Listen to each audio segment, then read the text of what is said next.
Thanks to the supporters and channel member, Liam Cooney.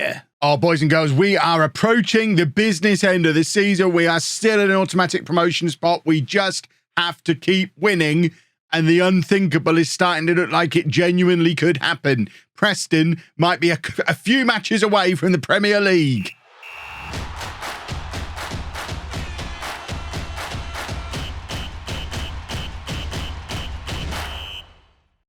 Hello and welcome to Club 2, Part 12 of Non-League to Legend. I'm Kevin. Coming up on today's episode, we have two matches for you in the Championship. We're away against Sheffield Wednesday and at home against Stoke. Since you were last with me, we have largely continued playing well and winning. And most excitingly, Adam Eder is scoring goals again. As you can see, he scored there, got a couple there, scored there, got a couple there.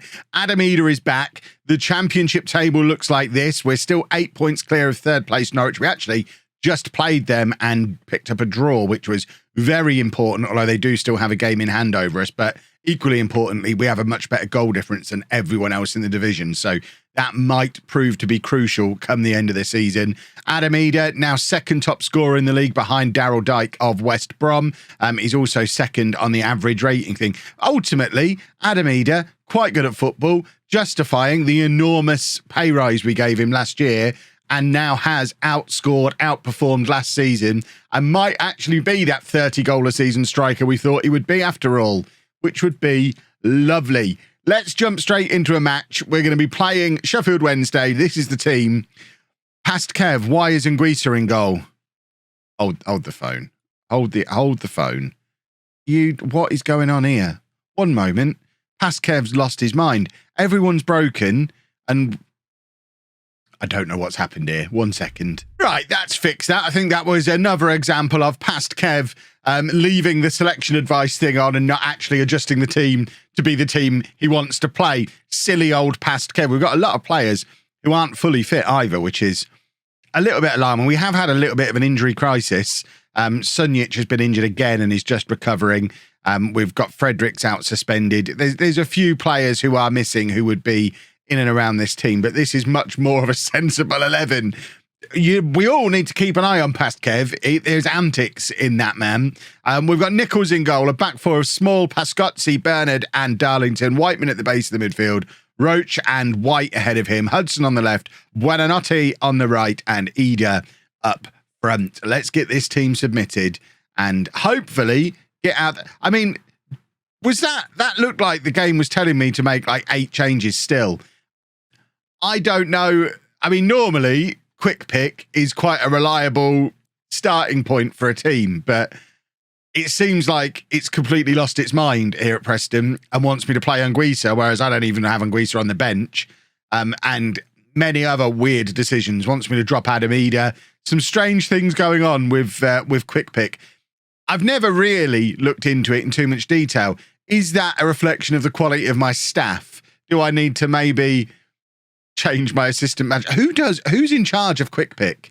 Because they're getting it really wrong at this club all the time, and it adds minutes to my daily schedule having to pick the team myself. Harvey White's just done a lovely little jig to celebrate that goal. I mean, it is an important goal. Don't know that it's ever the right time to do a little jig though. We might need to have a word with him off camera. There are people watching this, Harvey. It's a lovely finish. I tell you what, we signed him to be a holding midfield player. He came in as the replacement for Ali McCann, if you recall, and he really is flourishing, playing a little bit further forward in this Mazzala role, and he's starting to really weigh in with some goals this season as well, which is lovely old stuff. 1-0 up. It is Sheffield Wednesday on the attack, and there's a header there that goes just over. We survive for now, though, which is, I've just noticed we're top of the Championship as it stands. White with the free kick, looking for the far post where Bernard is lurking, but he can't keep his header down. It remains 1-0. What is going on with QPR? We need to check in on what's going on with QPR. Obviously, we want to win the league. Promotion is the main priority, but if we're going up, we'd love to go up as champions. That being said, now we're not winning anymore. The priority is only, let's maintain that 8-point gap over Norwich. We don't care what QPR are doing. Nichols has got fingertips to that, but couldn't quite get enough on it to tip it over the crossbar, which is a little bit unfortunate. QPR are playing Norwich. They're playing Norwich later today. That is a huge match, QPR against Norwich. I don't even know who I want to win there. I guess in the interests of us getting to the Premier League, we want QPR to beat Norwich. I mean, QPR are now winning. How is that later today? QPR have just gone 1-0 up. It literally, it says later today on that. This game, boys and girls, this game does mess with me.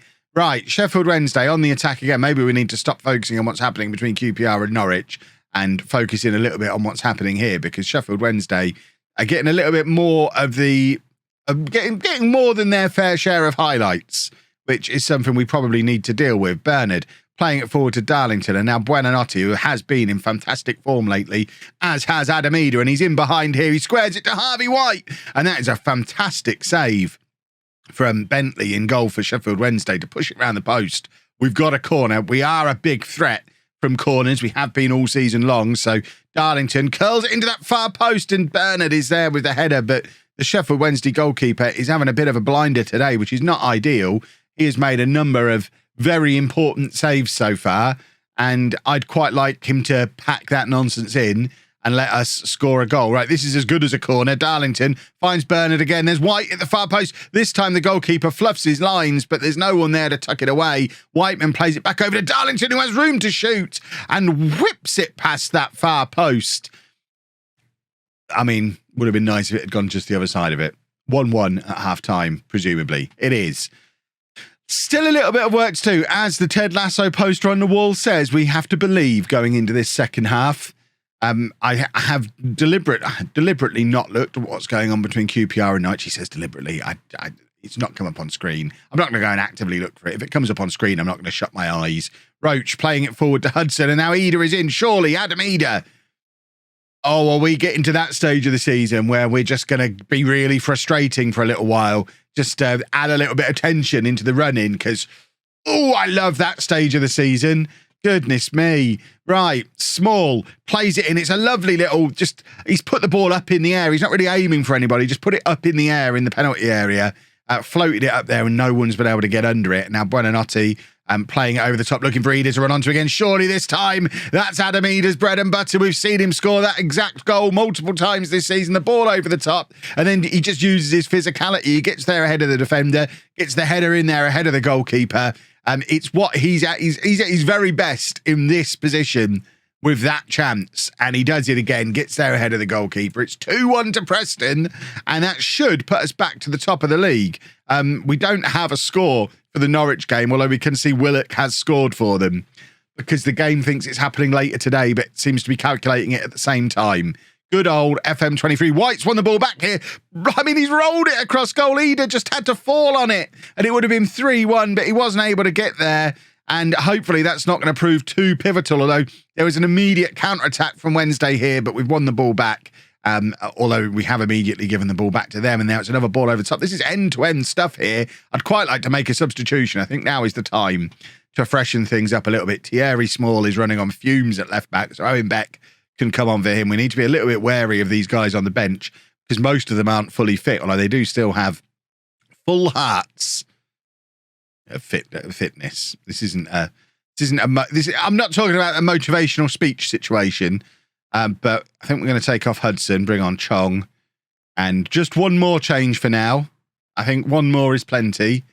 I'm looking at the defence because they're all tiring, but I think we'll take off Whiteman and bring on Carrasco for now, and we might just swap White and Carrasco over, because as much as I like White going forward, he's got that little bit more experience just to sit there and be a grown-up at the base of the midfield, whereas Carrasco, still very raw. He's going to be brilliant at that role a little bit later in his career, but he's 18 years old, doesn't speak any English, and has played 4 games in his entire career. I don't really want him sat there as our playmaker in front of our defence, try to guide us into the Premier League. Harvey White can do that for 20 minutes, and he'll just have to like it.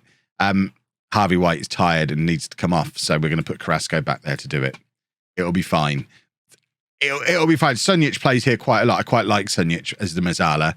And I really want to take Darlington off, but we don't have a right back on the bench. I guess we can bring on Jake O'Brien, and Deshaun Bernard can go out there again. The man who I swore never to play at right back again, and has since played there quite frequently and scores goals from right back as well, which is nice. He's actually quite good at it.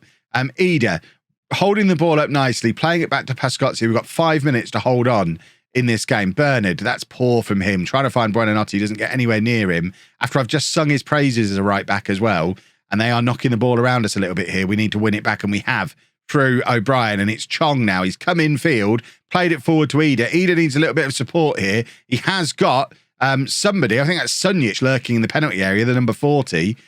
Bernard playing it across to Beck. Sunjic has stayed forward. Carrasco now. Ball over the top to Sunjic, who skips past his man. It fires it into the goalkeeper. He can only palm it into the path of Adam Ida. It's the easiest goal he'll score all season. It was lovely work from Sunjic there. I mentioned I'm really enjoying him playing as the Mazzala. I think that's probably his future role. And he's demonstrated there why he is such a threat from that position. He stayed forward, beats his man beautifully, and just fires it across goal. Just playing the percentages there. It's either going in or it's rebounding off into the path of somebody else. When you've got Ida lurking, it doesn't really matter which one happens. You're probably scoring from that situation. At 3-1 up with 3 minutes to go, I think we're going to end this match top of the league, depending on what happens in that other match. Carrasco now, forward to Roach. And now O'Brien. Just keep the ball, lads. We don't need to do anything fancy at this point. I mean, a fourth goal would be lovely, but it's just not necessary. Buonanotte trying to play it into Ida. I mean, it's the 88th minute of the match. That was a bit of an ambitious pass from a man who has run his socks off during these 90 minutes. But that is a lovely pass from Chong, and Buonanotte should be adding the fourth there. It was such a teasing delivery from Chong, just rolling it behind the back four again for Sheffield Wednesday. And any one of 3 or 4 players could have tucked that in. Buonanotte gets on the end of it and not accurate with his shot. But Sunjic has time to pick his spot and hits the post. And now Buonanotte... And I mean, this is the best way to defend. People say, why don't I go to a more defensive role late on in the matches? Because it's much more effective to defend in your opponent's penalty area. If you're up there attacking them, they can't score. And it worked.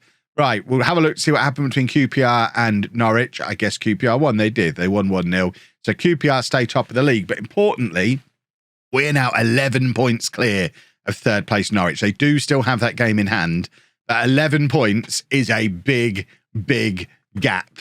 Let's go beat Stoke. We are getting closer and closer to the Premier League. Right, continuing our policy all season of resting, rotating. Adam Ida is going to sit on the bench for this one, or at least start from the bench, and hopefully we keep him fresh for the rest of the run in. Danny Hudson getting the opportunity to play up front. Ben Woodburn is back-ish from injury. He can play the full match apparently. We'll keep an eye on him though, out on that left-hand side. Alejandro's going to be on the right, and then we're going with White, Carrasco and Whiteman in midfield. I don't know why I'm doing the team in this order. Small, Schaefer, Story and Bernard, with Nichols, of course, in goal. So a number of changes from that last match, but it is only a couple of days since that previous match, which is why we've made such a large number of changes, because we've got to keep everybody fit. What is that? 6 change? No, that's... Hold on. That's them. Does it not say how many changes we've made? I feel like that's something you used to be able to tell on that screen. It's probably a similar number. I wasn't counting as I was doing it, to be honest. I feel like I should have done now. I'm very sorry to have disappointed you all. You can work out. You can skip back in the video. Work it out for yourself. Let me know down in the comment section. How many changes did we make? I'm interested now. I want to know. Right. Who are we? We're playing Stoke, who don't have Beerif up front, which is weird. Micah Beerith just sat down there on the bench for them again. They've spent a lot of money on him to waste him. We thought we were spending a lot on Adam Ida at £35,000 a week. They're playing Beerith way more than that and haven't really given him the opportunity all season. He's just been a bench warmer for them all season long. Now, I know there's a chance he would have spent a lot of time on the bench for us as well. We probably would have been rotating between him and Ida, even more than we're rotating Ida at the moment. But I certainly think we would have given him a little bit more opportunity than he's had at Stoke. Hopefully, he's regretting his decision, especially when he looks at the league table. Carrasco from the edge of the area, and it ends up on the top of the netting. He is getting closer and closer to being ready to start consistently starting games. I think this is his second start for us. Next season, he is going to be awesome, unless we're in the Premier League. We're probably going to be in the Premier League, I think. Maybe he'll continue to get better. Who knows? I would like to think I've done quite a good job of developing youngsters in this save so far. Hudson, Darlington, we've now got Carrasco. We're being gentle with them. We're not forcing them to play every single match, but we're also giving them plenty of opportunities as well. I think I'm managing them quite well. It's a conscious effort we're making here at Preston because it's something that the board want. They want me to develop young players, sign young players for the future. There's not money to go around and just keep signing first-team players. So we need to be identifying and bringing in these youngsters so that we've got cheap additions to the first team and also so that we can sell them every now and again to fund the fact that the club largely runs at a loss if you take player sales out of the equation. Alejandro playing it into Danny Hudson, who hits the post, but he's there for the follow-up. And how is he offside? Unless he was offside originally before the first shot, because you can't be offside if you give the ball to yourself. Even I know that. He must have been originally offside from the first shot, but he looked lively there. Not lively enough to keep him on the pitch beyond the 70th minute. Adam Eder is going to be coming on in a moment. It's on the whole been a pretty poor performance from Hudson, who, when he first came back on loan, looked like he was a different player. Now he's back properly. Looks like the same player. Right, Pascotzi's going to come on and play right back. Not ideal, but needs must. And we'll keep an eye on Woodburn, but for now we're going to take off Whiteman, bring on Roach, and we're just going to shuffle the midfield around slightly. There you go. We're going to do that. We'll give Woodburn another 10 minutes. We're not going to expect him to finish the match, but I want to get as much match fitness back into him as possible as well, because he has been a key player for us this season. I'd quite like to score a goal as well while all this is going on. Eder's now on the pitch. I would quite like a goal. Can we offer some encouragement and see if a goal might be forthcoming? Nichols not able to keep that in there, and this is a little bit dangerous from Stoke. They've got a corner. I don't know why we've cut back there. Fair enough. It is now the resulting Stoke corner, I think. Presumably Beereth is on by now. He is. So the fact that we've talked about him so much means he's probably going to go and grab a goal now. Right, Woodburn is now ready to come off. Buonanotte can come on that left-hand side, and Owen Beck can come on for Thierry Small. Thierry Small, I am a little bit concerned. I know he's not played a lot of football this season, or not really played a lot of football. Actually, no, he played 38 games for Luton last year, so he's not really played a lot of football this season. He's not actually been able to do a full 90 so far. He seems to be quite low on stamina. Hopefully, having a proper pre-season will sort him out, but I am a little bit concerned, and Schaefer's hit the post there, I think. So close to grabbing the goal that we really would quite like. Alejandro bursting into the area, drills it across goal, but no one's able to turn it in. Come on, boys, there's got to be a goal in this. We've got 5 more minutes. Someone just grab a football goal, although it looks like Norwich are dropping points as well. We're still 12 points clear as things stand. So it's not a disaster. 12 points clear with 6 games to go. It is happening, I think. I just don't think we're going to win the league. So we're now 4 points behind QPR, but that's fine. We don't need to win the league. We just need to head to the Premier League. And that should be what I'm showing you in tomorrow's episode. If you've enjoyed that, please make sure you leave a nice big thumbs up on there for me. Subscribe to the channel for daily Football Manager videos. And thank you very much for watching.